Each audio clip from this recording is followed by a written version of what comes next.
that's a song I demoed back home. The full-blown thing. I played all the drums and everything, and it was the last song we decided to put on the album. Yeah. It's pretty different from the other ones. It started off as a full-blown acoustic folky thing, and me pretending again to be some famous dude who probably, you know, died 30 years ago, whatever. And it's one of those songs that I was trying to just write a song that just goes, and the music and the lyrics and everything just until the end. So. Yeah, it just like moves along. I was trying to test out the limits in that sense, and my limits end up about like 540. Yeah, then there was just, you know. Yeah. So it's a bit more proggy maybe than the rest of the album, and it's a bit more.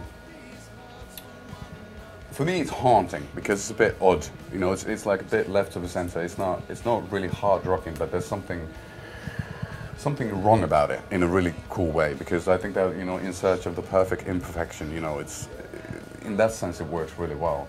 Drawn and Quartet, you know, it's just good line and a good way to go.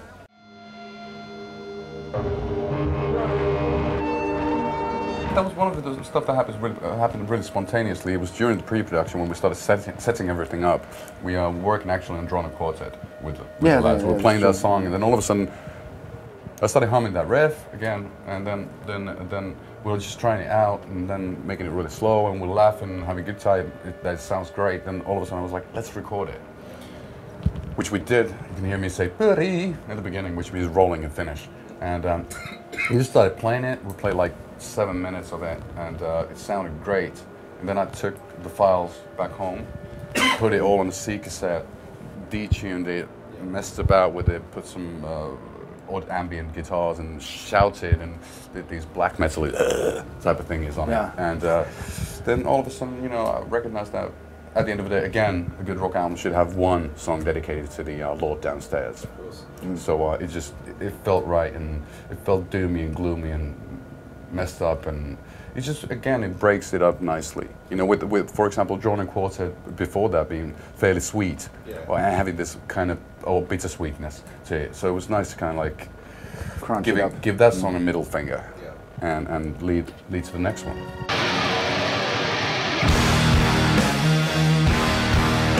And we usually have the tendency of, I love the last track of the album, well, because I consider the actual last Kiss the Void. They're basically, you know, two parts of the same song. Right. So it's not a trilogy, it's a duology. Duology. It's a duo. But yeah, duo from Hell. Who got the riff to the table? It was I. It was funny. It was a funny thing actually, because I was in a taxi. I was on the way to the rehearsal place. It takes about 25 minutes to get there, and I started humming it for some reason, which I rarely do.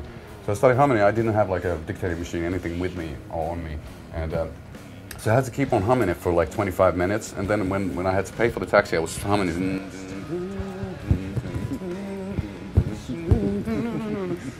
Then I went to the shop and got some beer. And then after that, I went to the rehearsal to the guys. Then picked up the first guitar. And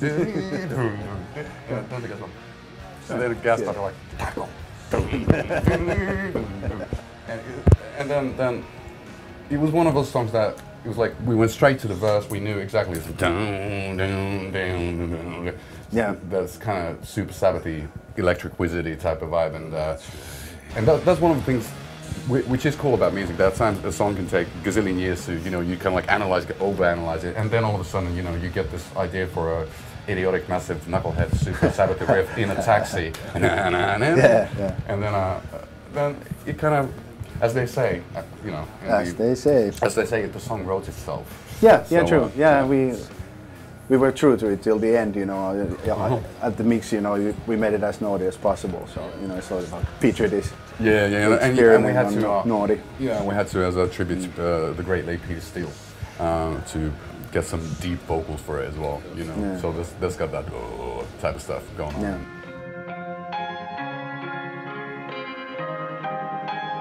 Yeah, Kiss the Void is like it's like basically an outro to that song. I love albums that just you kind of lose yourself in the psychedelia of it all. You know, I don't like the music to be psychedelic all the time. You know, filled with effects and stuff like that. But it's great when it happens on occasion. So it was Gas wasn't at the studio, so I was playing the drums, So that's why they don't groove at all, you know, compared to the rest of the album. And then we laid down some like dubby basses and all sorts of audio effects we had, and it was just one of those, like, I consider it a Jane's Addiction thing. I love the fact that when you listen to an album, and especially that song, the Acoustic Void, because it ends really abruptly with the pressing of the stop on the cassette thing. It's great when you get lost in music and all of a sudden, what the hell yeah, it's taken away from you. Yeah, kinda, yeah. Well, not hopefully falling asleep to the album, but well, at that point, I think it's acceptable. You know, if you get that far without falling asleep, I think we're on the safe side. So, yeah. Well, not enough, yeah. Yeah. Okay. Yeah, but yeah, it's just I think you have to have those moments that are, you know, fucked up and that are dirty and wrong and musically incorrect and that don't groove and that are out of tune and that are played badly, because that gives you the kind of the both extremes. And you can appreciate that. Okay, oh, this song, you know, Gaz plays pretty okay. Yeah, yeah. Compared. Yeah, the human part in transhuman. Yeah, yeah, indeed. Yeah. And we wanted to keep, you know, the idea in a way to keep the album fairly organic and dirty and gritty and lively and punky and all that stuff. So that's the idea, to have the interludes and have all that stuff going. I think it's really important.